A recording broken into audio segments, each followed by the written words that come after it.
Muy bien, ¿qué tal? Buen día. Sean todos bienvenidos a esta nueva sesión del seminario de álgebra de NIMED. Hoy tenemos el gusto de escuchar a Daniel Labardini. Daniel es investigador en matemáticas por el Instituto de Matemáticas de la UNAM. Hizo su doctorado en la Northeastern University bajo la supervisión de Andrei Selevinsky en el año 2010. También ha contado con estancias postdoctorales y de investigación, por ejemplo, en la Universidad de Bonn, creo, si no me falla la memoria, estuviste por ahí. Y bueno, él hoy nos va a estar hablando de un tema llamado álgebras gentiles asociadas a triangulaciones de superficies con puntos órbicos. Bueno, Daniel, en primer lugar, muchas gracias por haber aceptado la invitación. Un gusto tenerte por acá. Tenía tiempo sin verte también. Y bueno, si sea de manera virtual, bueno, para nosotros es un honor que estés acá compartiendo tu trabajo. Entonces, Sí, muchas gracias. Muchas gracias por la invitación. Entonces, voy a estar hablándoles de un trabajo conjunto con Langmuir, una parte del cual es trabajo apenas en progreso. Y, digamos, el teorema principal, algunos de cuyos ingredientes voy a hablarles hoy, lo que dice es que en el álgebra de conglomerado, digamos, hay dos situaciones. Una es el álgebra de conglomerado generalizada, asociada a una superficie con puntos orbifold de orden 3, y que ahí es posible expresar los monomios de conglomerado como funciones de Calle-Gauss-Chapoton, de representaciones de un álgebra gentil. Ese es como un teorema. Y otro es que aquí en las diapositivas, borrando lo que está en rosa, y nada más quedándonos con lo que ahora está en verde, es que en un álgebra de conglomerado, pues ya no generalizada, sino una usual, y ahora asociada a una superficie con puntos orbifold, pero de orden 2 en lugar de 3, ahí también es posible expresar los monomios de conglomerado como funciones de Calle-Gauss-Chapoton,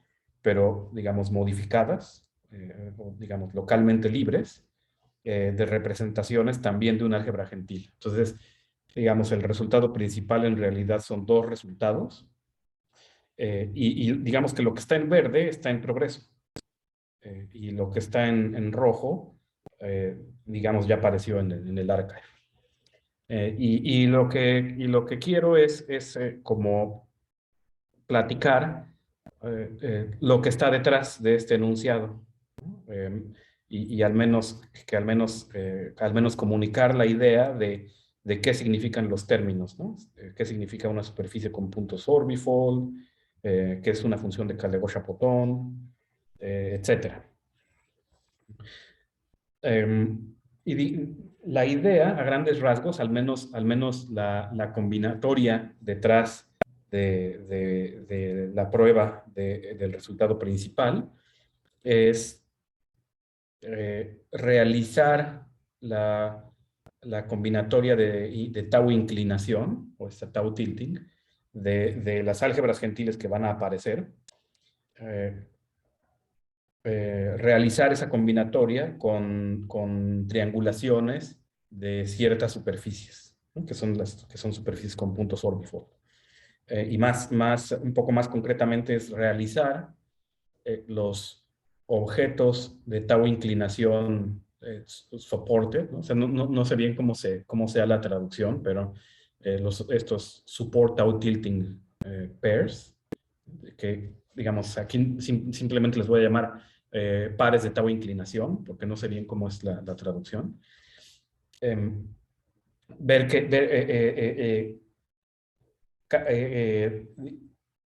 Realizar cada uno de ellos con una triangulación, y la mutación de objetos de pares de tau inclinación de Adachi y Yama-Reiten, realizarla como flips de triangulaciones. Es decir, mutar el par correspondiente a una par de tau inclinación que corresponda a hacer flip con respecto precisamente al sumando al que estoy mutando. Entonces, Entonces, primero, cada triángulo, ¿cómo van a surgir las álgebras? Pues cada triangulación de mi superficie va a dar lugar a una álgebra gentil, y esta álgebra gentil es la que voy a estudiar, y digamos, esta es es una triangulación que, digamos, para cada triangulación voy a estudiar la combinatoria de tau inclinación del álgebra. ¿Y cómo lo voy a hacer? Lo voy a hacer asociando a cada arco, sobre la superficie, un par, una representación del álgebra, que voy a definir como un par, y que va a resultar ser un par tau rígido, inescindible o indescomponible, del álgebra, y va a tener la propiedad de que ahora, cada vez que fije yo alguna triangulación T de manera independiente a sigma, cada vez que fije yo una triangulación T, y me fije yo en la suma directa de los pares tau rígidos inescindibles, asociados a los arcos que la conforman, pues va a resultar ser un par tau inclinante soporte, digamos. De nuevo, no sé bien cómo es la traducción del término support tau tilting pair.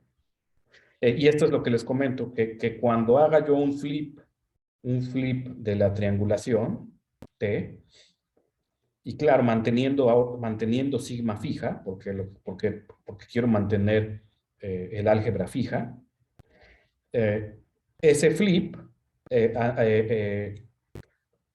a nivel de tau inclinación, va a dar lugar a una mutación de Adachi-Yama-Reiten, ¿sí? En esta, digamos, categoría de representaciones decoradas sobre el álgebra que mantengo fija. Y digamos, para probar esto, necesitamos poder comparar, digamos, poder comparar las representaciones decoradas de álgebras vecinas, ¿no?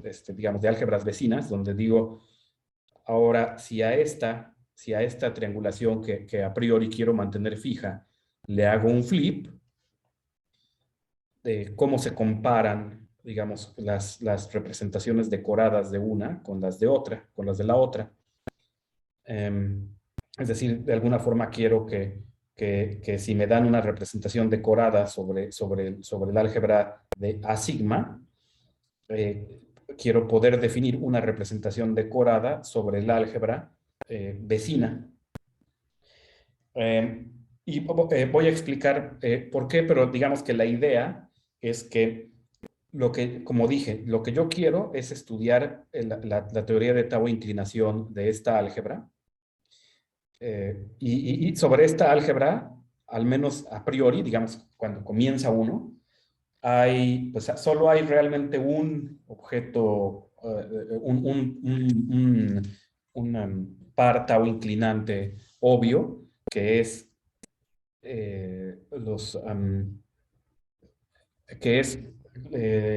los proyectivos desplazados.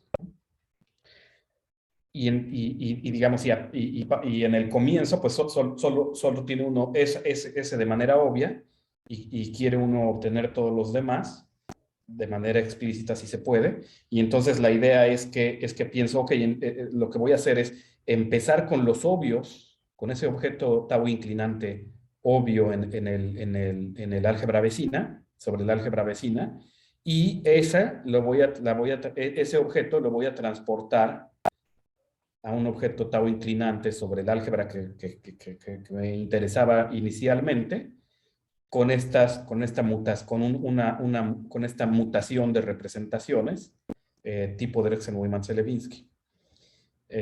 Y después lo que voy a hacer es, bueno, y después, digamos, para seguir obteniendo otros objetos de tau inclinación, pues me voy a alejar más usando flips de triangulaciones, hasta llegar a alguna otra triangulación, no sé, digamos sigma n', y voy a tomar el obvio aquí y lo transporto, lo transporto hacia el álgebra original usando estas mutaciones de representaciones decoradas, tipo Derksen-Mullmann-Celebinsky. Digamos, es como la idea a grandes rasgos. Y digamos, habiendo desarrollado ese, digamos, modelo combinatorio para la tau inclinación de A sigma, es que después podemos probar ya este teorema.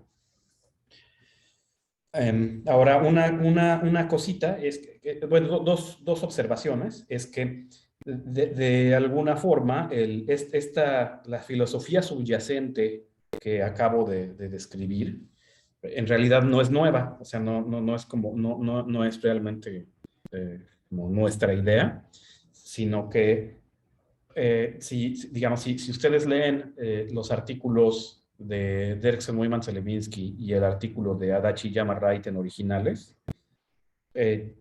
esta filosofía, al menos la filosofía de transportar el objeto, el par de tau inclinación obvio usando mutaciones de Derksen-Mullmann-Celebinsky, puede ser extraído de simplemente leer esos papers. Entonces, no es como que la idea, digamos, filosófica subyacente realmente sea nuestra. Entonces,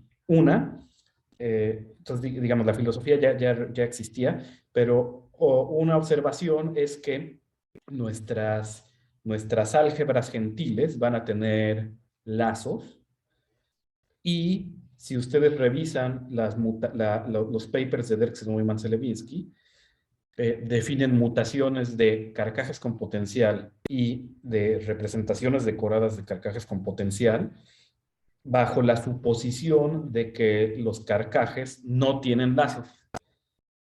Y entonces, en realidad, su teoría, digamos, de mutaciones de representaciones, no cubre la situación, las álgebras gentiles sobre las que vamos a trabajar. Entonces, una de las cosas que hicimos, Lang y yo, es desarrollar, o que estamos haciendo, porque todavía no aparece en el archive, es extender la definición de mutación de representaciones de Derksen-Mullmann-Celebinsky a nuestras álgebras. Y en algún momento voy a describir, pues no toda la definición, porque dar toda la definición realmente puede volverse muy técnico y árido. Nada más voy a describir como el punto clave, que es lo que nos permite extender esa teoría de mutaciones de representaciones a estas álgebras. Porque de alguna forma tuvimos suerte en que ese punto clave se satisface para estas álgebras, porque resulta ser un punto clave que falla si intenta uno trabajar con mayor generalidad, es decir, para álgebras más generales que las que voy a presentar aquí. Entonces, esta es más o menos la idea a grandes rasgos de lo que voy a buscar y, digamos, y de la estrategia, digamos, de para qué voy cómo me va a servir esta estrategia de desarrollar estas mutaciones de representaciones para pasar a álgebras gentiles vecinas. Ok, entonces, pues, ¿qué es una superficie con puntos marcados y puntos orbifold? Pues formalmente es una terna consistente de una superficie compacta, connexa, orientada y con frontera no vacía. Voy a suponerla con frontera no vacía. ¿Sí? Superficie, y digamos nada más para ser como completamente específico, es una variedad diferenciable de dimensión 2, ¿sí? Con frontera. Con puntos marcados en la frontera, es decir, esta M es un subconjunto finito de la frontera no vacío, y voy a pedirle que tenga al menos un punto, que contenga al menos un punto de cada componente conexa de la frontera. Y esta condición es nada más para poder triangular la superficie y para que para poder triangular la superficie con estos como conjuntos de vértices de la triangulación, y que cada triangulación me parta o me divida la superficie en regiones, que voy a llamar triángulos, que no sean demasiado degenerados, ¿no? Demasiado complicados. Ok, y O es que va a ser el conjunto de puntos orbifold, va a ser un subconjunto finito del interior de la superficie.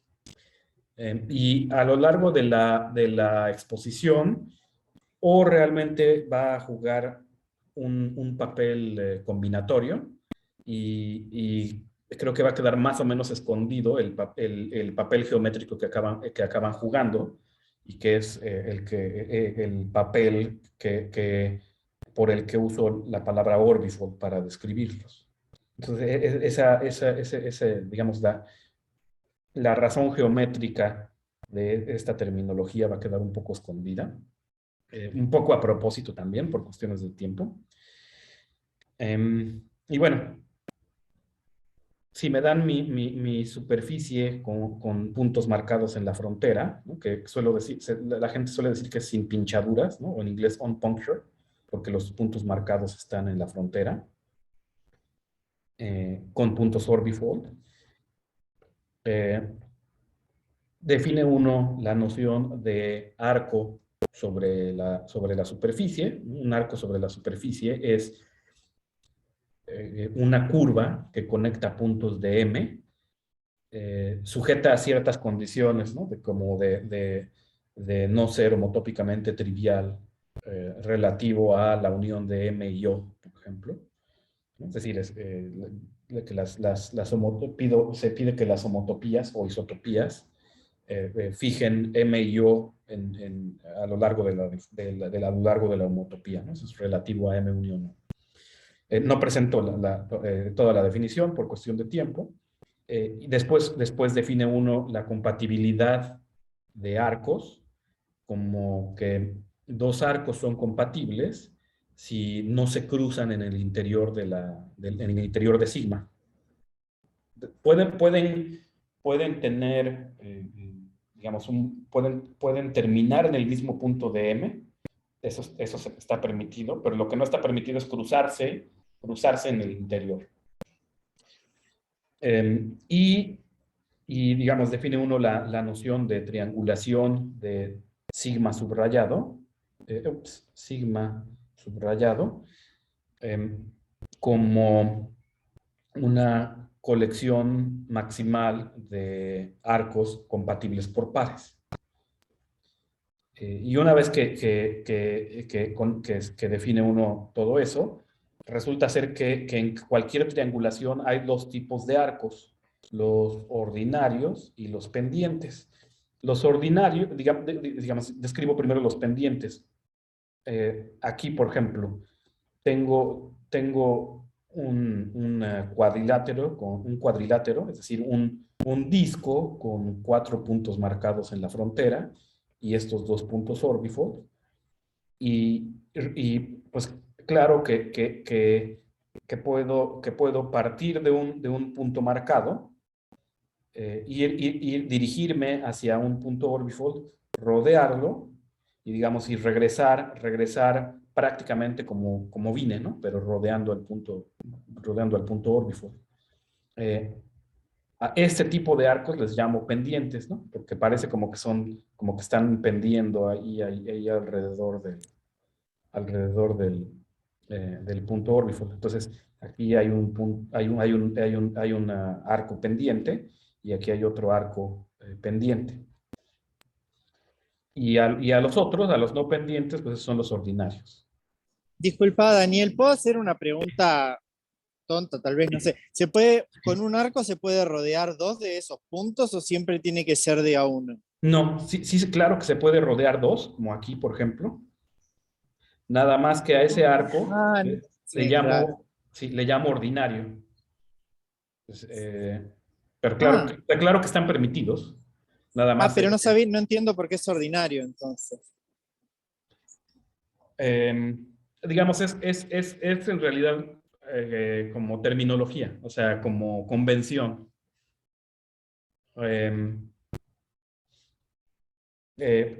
Sí, o sea, digamos, todos estos, cada uno de estos es, digamos, no homotópicamente trivial en sigma menos M unión O, ¿no? Relativo a M unión O. Y nada más, cuando resulta ser que el arco es de este tipo, que como que rodea muy cercanamente al punto orbifold, le digo pendiente nada más. O sea, pero es como convención nada más. Pendiente es cuando encierra solo un punto y Sí, los sí, otros son, porque como que te ordinario. encierra, es lo único que no es un triángulo, eso, ¿no? Eso. Sí, sí, sí. Y nada más es convención de que cuando encierra exactamente uno ahí, y que digamos que de otra forma, si permitiera la homotopía pasar encima del punto, podría yo contraer hacia acá. En ese caso le llamo pendiente, pero sí, nada más, sí. Y digamos, es la terminología esencialmente por convención, si quieres. Ujú. Perfecto, gracias. Ujú. Y entonces aquí, por ejemplo, aquí este es ordinario y cada uno de estos dos es pendiente. Y aquí tienes este ordinario, este pendiente y este otro pendiente también. Y aquí, como pueden ver, también está ilustrada la noción de flip de triangulaciones. O sea, si aquí yo tomo y lo borro y me pregunto si es posible sustituirlo de manera única por otro para seguir teniendo una triangulación, la respuesta es sí. Lo puedo sustituir con y se sigue teniendo una triangulación. Y similarmente, si aquí, por ejemplo, si aquí yo considero este arco pendiente y lo borro y quiero ver si hay alguien que lo sustituya ahí para seguir formando una triangulación, la respuesta es sí y es este otro. Um, y, sí, digamos, y esencialmente así es como funcionan los flips de triangulaciones. Ahora, también en una triangulación hay dos tipos de triángulos, los que yo llamo singulares y los no singulares. Los singulares, pues, son precisamente aquellos que contienen un punto orbifold, ¿no? Es decir, para cada punto pendiente, para cada arco pendiente, perdón, se tiene el triángulo singular correspondiente que contiene el punto orbifold. Y están los otros triángulos que llamo no singulares. Aquí, por ejemplo, hay uno no singular. Perdón, es uno, dos. Aquí me faltó, perdón. Ups, perdón. Sí, perdón, aquí me falta. Me faltaron estos dos. Y aquí también.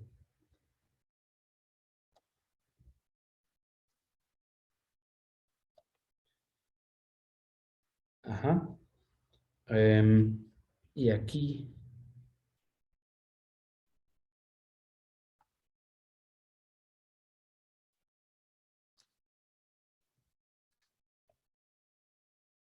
Ok. Ok, y ahora sí tengo triangulaciones. Y aquí. Ajá. Y entonces pueden ver aquí. Por ejemplo, aquí tengo este triángulo singular. Este triángulo singular.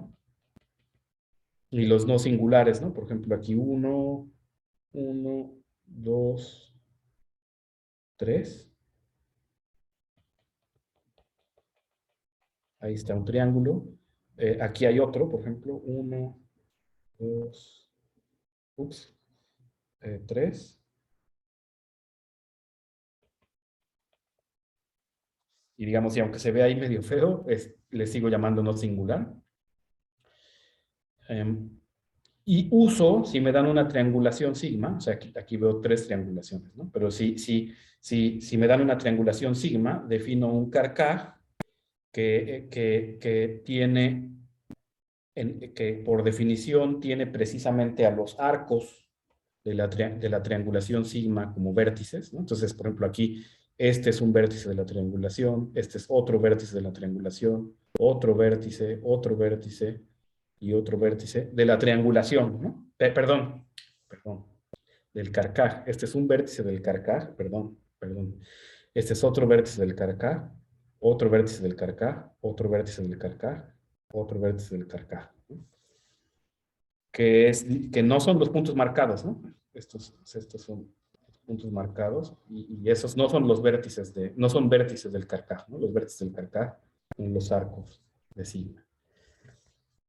¿Ok? Y las flechas, pues lo que hago es dentro de cada triángulo, pues recuerdo que la superficie venía orientada, y entonces cada vez que esté yo en un triángulo, sea o no singular, si tengo 2 arcos que son adyacentes en el triángulo, sigo la adyacencia de acuerdo a las manecillas del reloj aquí adentro. Entonces, si tengo un triángulo,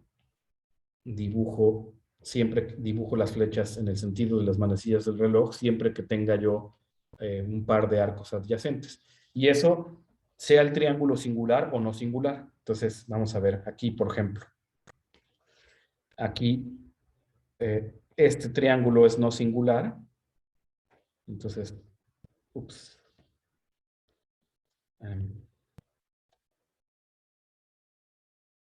Tengo este triángulo.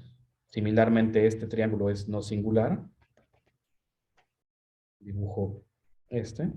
Y en los triángulos singulares, pues observen que puedo pensar que este arco es adyacente a sí mismo aquí, ¿no? Y digamos, y claro que en esa adyacencia aquí dentro del triángulo se sigue a sí mismo, ¿no? Y entonces dibujo una flecha así, que en realidad pues es un lazo del carcaj. Entonces, pues, digamos, la aparición de los lazos es simplemente porque sigo la misma regla, independientemente de que el triángulo, de que mis triángulos sean o no singulares. Y aquí, bueno, aquí en realidad parto de acá, pero lo dibujo así para que no se vea muy feo el dibujo. Y siguiendo una idea que digamos que también no es nueva, ¿no? O sea, que digamos ya ha aparecido antes, hace varios años. Defino un ideal, pues tomando todos los caminos de longitud 2 que aparezcan en un mismo triángulo. Entonces, por ejemplo, aquí este camino de longitud 2 está en el ideal. Este está en el ideal por definición, porque aparecen en el mismo triángulo. Similarmente, ¿no? Etcétera, ¿no? Perdón, y luego este al cuadrado, porque aparece, porque él seguido de sí mismo aparece, pues claro, en el mismo triángulo, y este al cuadrado. Entonces, las relaciones ahí se ven así como este al cuadrado es 0 y estas relaciones 0, etcétera, similarmente aquí.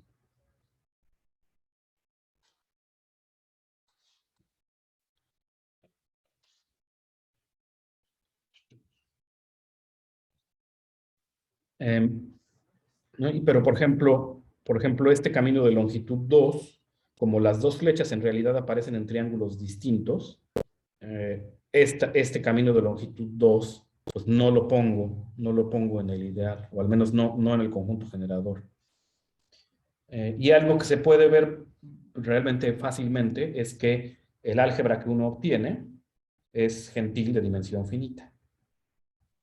Y como dije, esta idea para definir este tipo de álgebras, pues no es nueva, ¿no? Apareció un artículo de Assemblée de Charbonneau-Plamondon, pues hace ya 13 años. Y también aparece, digamos, lo consideré yo en mi tesis doctoral, ¿no? Digamos, de manera independiente a ellos. Ok, pero eso, digamos, esto fue en la ausencia de puntos órbiforos, ¿no? Entonces, digamos, aunque la idea no es nueva, pues estas álgebras en realidad no aparecen aquí. Porque hay puntos órbiforos. Ok, entonces, digamos, estas son las álgebras cuya teoría de Tau inclinación queremos estudiar. Y para ello, como dije, lo que me interesa es transportar el par de Tau inclinación obvio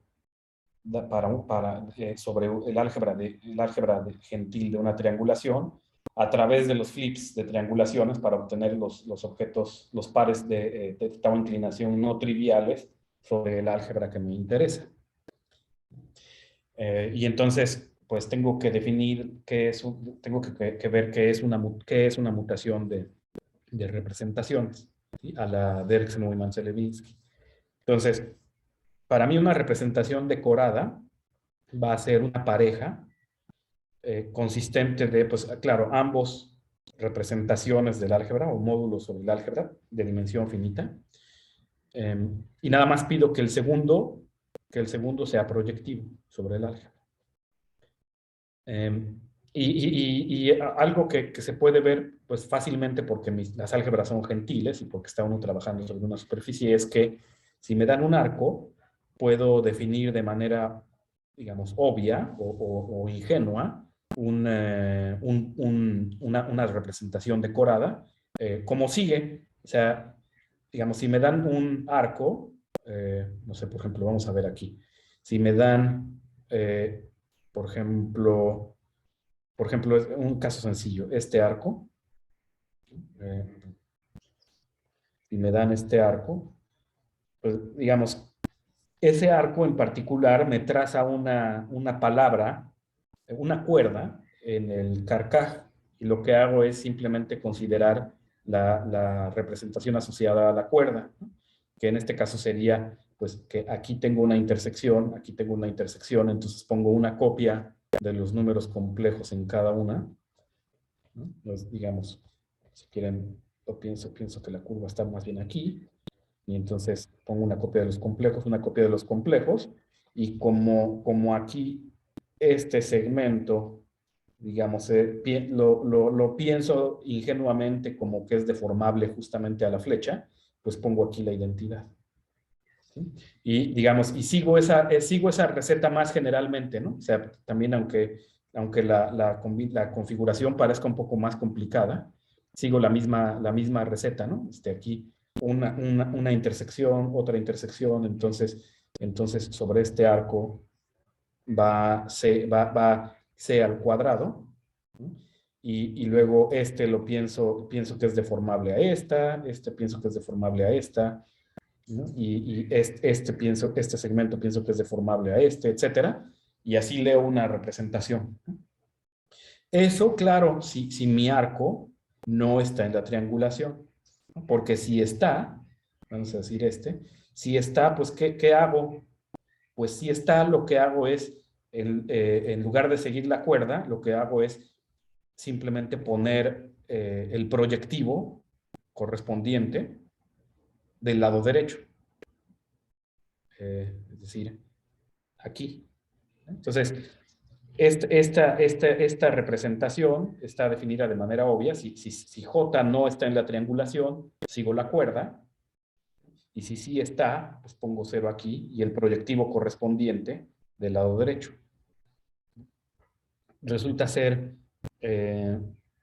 digamos, que es un par inescindible, es obvio. Y digamos, la tau rigidez, pues quizá no es tan obvia, pero va a ser consecuencia de uno de los teoremas principales. Y ahora, claro, que lo que he venido diciendo es que para la triangulación, para los arcos de ella misma, pues la suma de las representaciones decoradas correspondientes, pues como todos los arcos aquí, pues claro que están en sigma, en realidad tengo que tomar todos los proyectivos y todos van del lado derecho, y su suma directa, pues claro que es el álgebra misma, como módulo. Y es un par obviamente tau inclinante, que digamos es lo que he venido repitiendo ya varias veces, ¿no? Y como dije, y en general que para un arco que no esté en sigma, este sea tau rígido, pues quizá no es tan obvio por el momento, pero digamos regresaré a ello, ¿no? También, como he venido repitiendo, la idea es que las mutaciones de tipo Derksen-Ullmann-Celebinsky ayudan a transportar pares tau inclinantes, ¿no? Digamos que es como una filosofía que puede uno deducir después de leer los papers de Derksen-Ullmann-Celebinsky y de Adachi y Yama-Raiten. Ahora, voy a dar nada más un sketch de qué es lo que nos permite definir para nuestras álgebras las mutaciones de representaciones a la Derksen-Ullmann-Celebinsky, y después de describir qué es lo que nos permite hacerlo, me voy a detener y no voy a entrar más en detalles, ¿sí? Porque se puede poner muy técnico. Entonces, digamos, la situación más delicada está esbozada aquí, y es cuando tiene uno una representación, y digamos, cuando en la triangulación quiere uno hacerle flip a un arco pendiente, y dada una representación del álgebra gentil correspondiente, quiere uno mutar la representación en el vértice correspondiente. Ahora, observen que hacer un flip en una triangulación lo que hace es nada más cambiar un arco, ¿no? Es decir, digamos, un flip nada más modifica un arco. Y si quiere uno definir una mutación de una representación de la triangulación bajo el flip, pues todos los espacios vectoriales asociados a los vértices del Carcaj se mantienen igual, y todas las funciones lineales también, salvo en el vértice que está uno queriendo mutar, ¿no? Y salvo las flechas o transformaciones lineales incidentes o adyacentes a ese vértice. ¿No? Es decir, si me dan mi representación, digamos, mi representación de esta álgebra que se vería así, donde digamos, los MJs son los espacios vectoriales que aparecerían, digamos MJ, ML y MK serían el M asociado a esta J, el espacio vectorial MK asociado a este arco K, y el espacio vectorial ML asociado a este espacio vectorial, a este vértice L del Carcaj, a ese arco del L de la triangulación, y estos serían las transformaciones lineales asociadas a las flechas, etcétera. Y entonces lo que quiero es nada más modificar este espacio vectorial y las transformaciones lineales incidentes a ella. Y quiero que todo lo demás se quede igual. Y entonces, digamos, ahí empiezan un poquito los tecnicismos, porque lo que hago es me doy cuenta que dar es un espacio vectorial junto con una transformación lineal de MK en MK cuyo cuadrado sea 0, dar eso equivale a dar un módulo sobre este anillo truncado de polinomios. Y entonces querer modificar esto, en particular me dice, ¿quieres reemplazar este módulo sobre este anillo truncado de polinomios con otro módulo sobre el mismo anillo truncado de polinomios. Y entonces esa consideración obliga a introducir ciertos productos tensoriales, ¿no? que en realidad corresponden a aquí y aquí hacer extensión por escalares, ¿no? Y tomar digamos, la función, aquí sería la función obvia de extender esta por escalares. Y aquí, de este lado, es la dual de extender por escalares aquí. Bueno, entonces, digamos, no pretendo leer todo el diagrama, simplemente que del darse cuenta que quiere uno sustituir este módulo sobre un anillo truncado de polinomios, con otro módulo sobre el mismo anillo truncado de polinomios, de esa consideración surgen ciertos tecnicismos con productos tensoriales. Nada más quiero decir eso. Pero lo que hace uno es entonces formar cierto diagrama de transformaciones lineales, ¿no? Considerando, aquí, digamos, estoy haciendo mutación con respecto a este K, digamos, este que está aquí. Y lo que hago es formar un diagrama a partir de las transformaciones lineales, las transformaciones lineales en la representación que salen, ¿no? De K. Y digamos que son incidentes en K. Entonces formo cierto diagrama. Este diagrama, que digamos es un diagrama que en realidad ya aparece desde los trabajos de Derksen-Ullmann-Celewinsky, es algo que me gusta llamar el triángulo alfa-beta-gamma de Derksen-Ullmann-Celewinsky, satisface ciertas condiciones, ¿no? Que ciertas composiciones son cero, y digamos, y el punto clave es que aquí en este diagrama, como por suerte acaba uno haciendo producto tensorial sobre los números complejos, la imagen de esta función es calculable simplemente en términos, digamos, es simplemente extender por escalares justamente la imagen de MC, de esta función C lineal. Esa es una. Y dos, que esta álgebra es autoinyectiva y que por lo tanto al ser de esa forma, es inyectivo sobre esa álgebra, lo que hace que esta sucesión exacta de módulos sobre este anillo truncado de polinomios se escinda, pero escindirse ahí por la inyectividad de equivale también a escindirse por la derecha. Y entonces podemos, digamos, seccionar esta proyección. Ese es como el punto clave que, sin entrar más en detalle, como ven, es como mucha suerte, primero que pueda uno calcular la imagen, como simplemente extender por escalares la imagen vieja, si quieren, por un lado, y por otro, que esta álgebra sea autoinyectiva. Digamos, son dos puntos ahí en los que de alguna forma tuvimos suerte, porque con esta sección de la proyección del núcleo de alfas hacia este cociente, puede uno entonces sustituir este MK con ¿no? Que digamos, los que hayan ya, por ejemplo, los que recuerden los funtores de reflexión de Bernstein, Gelfand, Ponomarev, pueden aquí reconocer el conúcleo de beta, el conúcleo de esta beta. Pero claro, ahora K no necesariamente es fuente, ¿no? Entonces ese conúcleo de beta va con alguien más.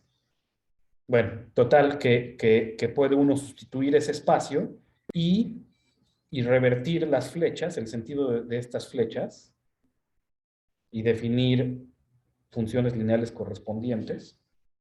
Y una vez que tiene uno eso, ya es relativamente sencillo definir la mutación de representaciones tipo Derksen-Ullmann-Celewinsky. ¿sí? De cualquier representación decorada. Bueno. Entonces, eso, digamos, logramos hacerlo. Y aunque, de nuevo, aunque la filosofía realmente ya existía en los papers de Derksen y Cholesky, digamos, el paper de ellos no cubre esta situación, ¿no? En el que hay lazos. En fin. Y digamos, el primer teorema que nos permite transportar pares de tau inclinación es que para cualquier representación decorada sobre mi álgebra gentil, primero, su mutación es una representación decorada de, aquí, y aquí debería haber sido, del álgebra asociada al flip correspondiente de sigma, ¿no? Es decir, en efecto, la mutación vive sobre el álgebra correcta. Esta mutación preserva esta cantidad, que es precisamente la cantidad que por definición me da tau rigidez, ¿no? Porque define uno que un par sea tau rígido precisamente cuando esa cantidad es cero. Algo muy sencillo es que envía sumas directas en sumas directas, y eso a pesar de no ser funtorial. Y, digamos, por estas dos, pues puede uno deducir que esta envía pares de tau inclinación en pares de tau inclinación, ¿no? Es decir, me permite justamente transportar pares de tau inclinación. Ok. Y ahora, ¿qué pasa si me dan un arco? Si me dan un arco, también un flip, siempre, digamos, si me dan un arco y tengo dos triangulaciones relacionadas por un flip, pues claro que puedo leer la representación decorada sobre esta álgebra y la representación decorada sobre esta álgebra, y me pregunto cuál es la relación entre ellas. Y es justamente la mutación tipo Derksen-Chelebinsky. ¿No? Es decir, si me dan un arco y leo la representación la representación que le corresponde con respecto a una triangulación, y muto, obtengo la representación correcta, ¿sí? Que es la que leería en la nueva triangulación. Okay, y digamos, combinando estos dos, deduce uno que justamente la combinatoria de tau tilting de esta álgebra, para cuando la quiere uno mantener fija, coincide con la combinatoria de flips de triangulaciones. Ok, y se me está acabando el tiempo, entonces nada más déjenme hablar brevemente de funciones de Calle-Chapoton, ¿no? Que digamos son ciertas expresiones. Si me dan una representación decorada, MP, entonces considerando la presentación proyectiva minimal de la representación que aparece del lado izquierdo, y digamos, y guardando las multiplicidades de los proyectivos que aparecen en esa presentación en un vector.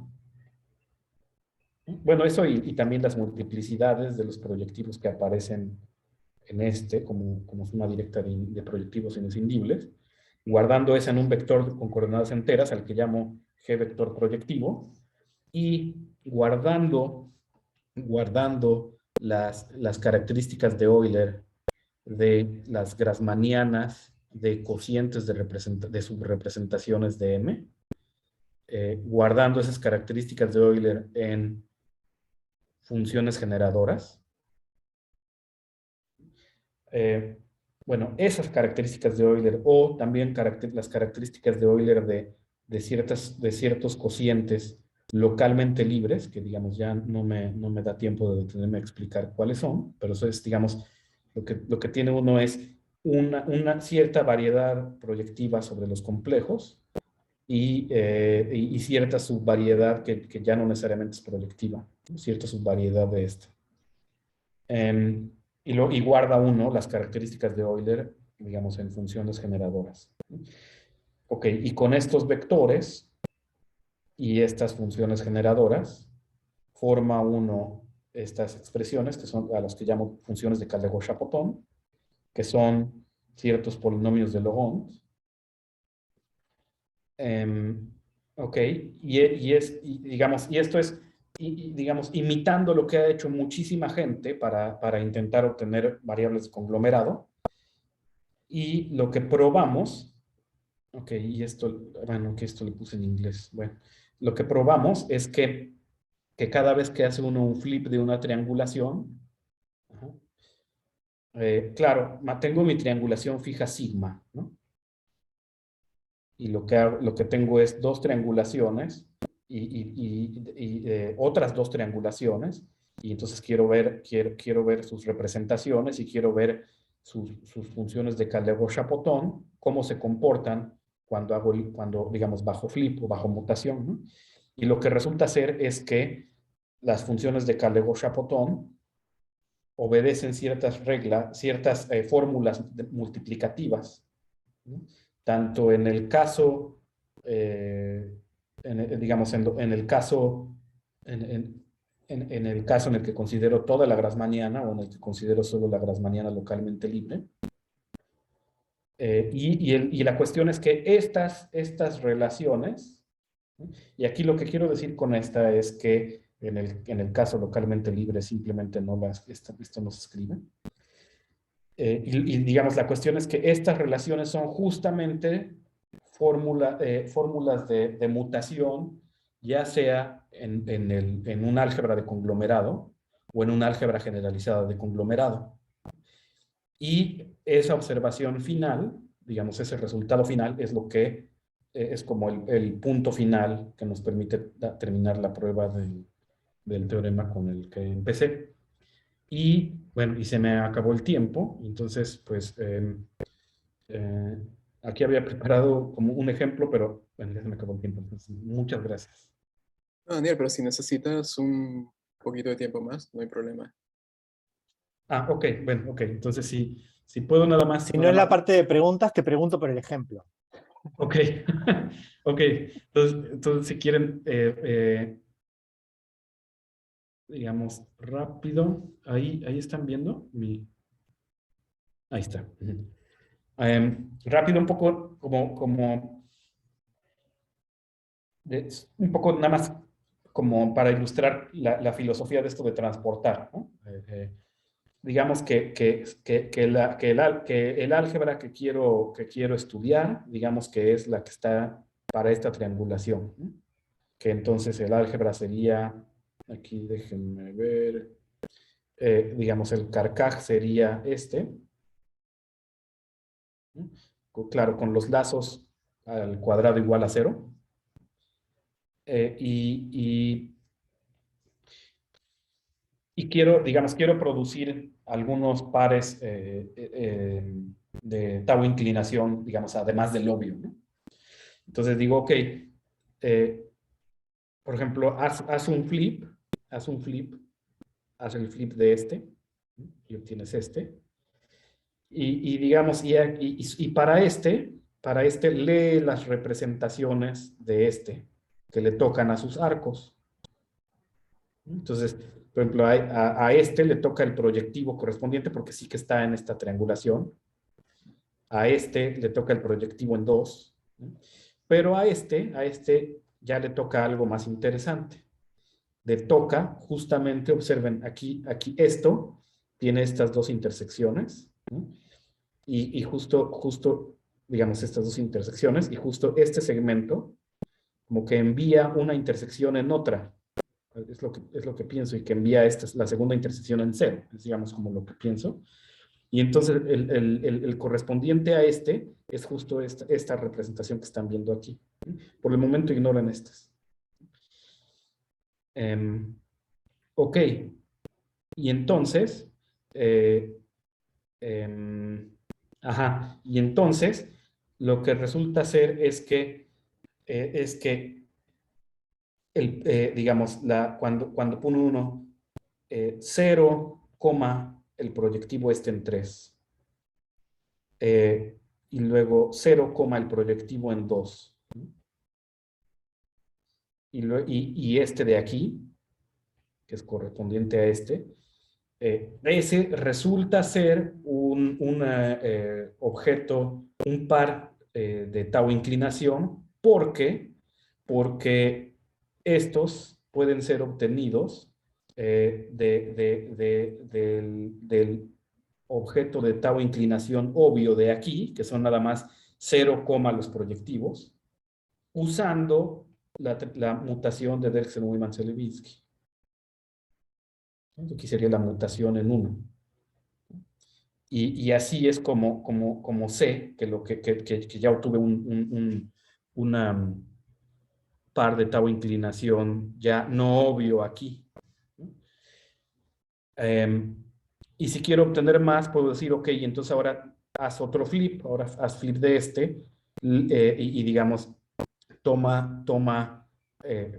lee las representaciones que tocan aquí. Entonces, por ejemplo, a este le tocaría el proyectivo en 2 del lado derecho, porque este está en la triangulación original, pero a estos ya les toca cosas no triviales, ¿no?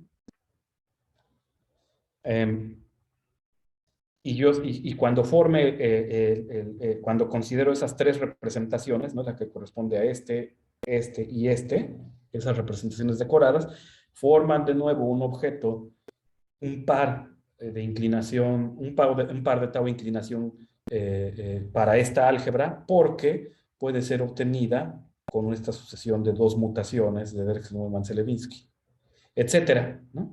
Y entonces, por ejemplo, ya si de plano llego hasta acá, ¿no? Me fijo en las representaciones que les corresponden, que ahora, digamos, sería esta, a esta y a esta, que ahí sí ya son estas que están viendo aquí. Y yo sé que la suma directa de estos tres es un objeto de tau inclinación aquí, ¿no? Ya con las partes proyectivas igual a 0, ¿no? O sea, con las decoraciones igual a 0. ¿Por qué? Porque bajo toda esta sucesión de mutaciones de Derksen-Uyman-Celebinsky son obtenidas del objeto de tau inclinación obvio de aquí. Entonces, digamos, así es como al final transporto todo lo que voy obteniendo bajo flips a mi triangulación original, y al leerla ahí es que obtengo que lo de aquí, su combinatoria de tau tilting, de tau inclinación, justo coincide con la combinatoria de flips pues, simplemente de esta superficie, ¿no? Bueno, y ahora sí, muchas gracias.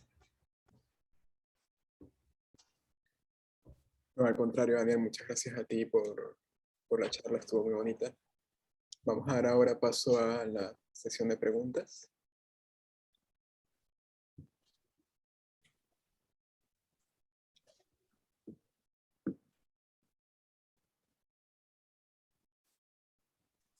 Bueno, si quieren, arranco yo. Capaz es muy básico lo siguiente, ¿no? Pero al principio tomas una estructura de variedad diferenciable, compacta, conexa y con borde, ¿no? La estructura diferenciable de la variedad, ¿en todo esto lo usas en algún momento o es más un tema para que las triangulaciones funcionen bien y todas esas construcciones estén bien definidas, por así decirlo? ¿Vamos por ahí? Sí, no, en realidad no se usa. O sea, en realidad es como para poder establecer, siquiera antes de empezar con carcajes o cualquier cosa de esas, como para poder establecer teoremas del tipo, digamos, teoremas, digamos, topológicos que ni siquiera mencioné, digamos, fundacionales, como de que, por ejemplo, como todo en realidad está definido salvo homotopía, puedes tener, por ejemplo, dos arcos que sí se crucen, pero que con alguna homotopía puedas representarlos con curvas que no se crucen, ¿no?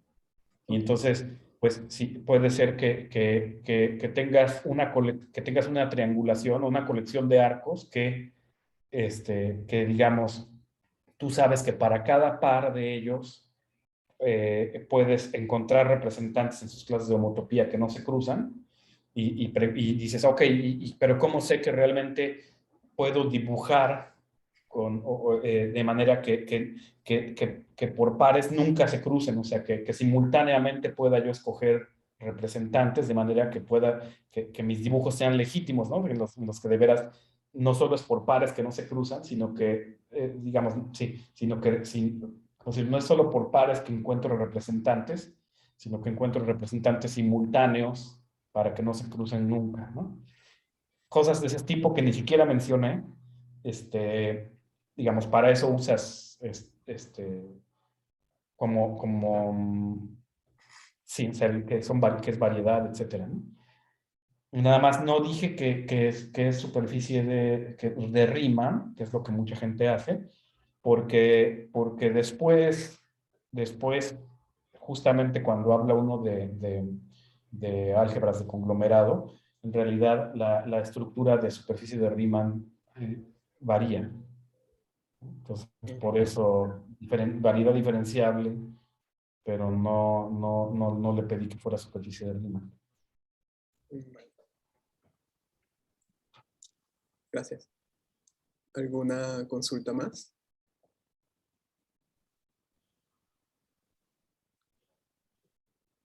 Parece que no. Bueno, Javier, enciende el micrófono. Sí, no, pero es que también sigo, o sea, a mí me re gustan estas cosas así, que siempre creo que cada vez que escucho entiendo un poco más, o por lo menos soy un poco menos burro. Y estas cosas de Tau inclinación y todo eso, los módulos, esos no los conozco, y supongo que tienen una definición, y no sé si entendí bien, vos tenés como, hay uno que es el obvio para cada configuración, y a través de eso vas mutando, Ujú. y eso es transitivo, o sea, de alguna manera terminás consiguiendo todos los que cumplen con esa definición. Sí, para estas álgebras, sí. Es decir, Ah, perdón, perdón. Para estas álgebras, sí, ah, sí, digamos, quizá no lo dije explícitamente, pero como dije, nos interesa la teoría de Tauro inclinación para una sola triangulación. Y sí, considerar todos los obvios para todas las demás triangulaciones y transportarlos, al final nos permite obtener todos los de aquí. Digamos, no es obvio, pero sí es lo que termina pasando. está buenísimo. Pero sí, no es, digamos, no es algo así como que obviamente obtiene uno todos. Sí hay que hacer algo para Claro, probarlo. claro, Sí, sí. buenísimo. Gracias. Bueno, le agradecemos nuevamente a Daniel por la charla. Le mandamos un aplauso virtual de acá desde Montevideo. Sí, muchas gracias a ustedes. Gracias a ti por venir. Cuando quieras volver a presentar algo, tienes el seminario a tu disposición. Sí, muchas gracias. No por nada. Y bueno, vamos a cerrar este ciclo de charlas el próximo viernes, ¿sí? Va a estar hablando Marcelo Lancilota. Y ya después, en septiembre, retomaríamos nuevamente el seminario. Sí, vamos a hacer una especie de pausa, porque también tenemos la ICRA allí en el medio. Ah, sí. Ujú. Y bueno, estamos un poco complicados con la organización, muchas tareas que hacer, pero bueno, Ujú. las cosas van dando bien, afortunadamente. Ujú, ujú, ujú. ¿Y va a ser híbrida la ICRA? ¿Perdón? ¿Es híbrida la ICRA? Creo que van a haber algunas cosas híbridas, sí. Ok, Eso estaba como que un poco en discusión, pero recientemente se habilitó inscripción para quien quiera participar de manera remota. Entonces, sí, yo me imagino. va, ajá, En el ajá, workshop todavía no ok, sabría decirte, pero creo que para conferencias sí ya se está pensando algo por allí. ok. Ujú, ujú. Va. Cualquier consulta de la ICRA, Daniel, estamos a las órdenes por acá, ¿ok? Va, sí, sí, sí. Sí, va. Vale, genial. Va. Va. Pues muchas gracias. Gracias a ti. Que, Ujú. suerte por allá con el calor y mejor el clima. Va, sí. Sí, sí. Va. Pues nos vemos. Que estén bien todos. Hasta luego. Tú también. Gracias, nos vemos. Bye.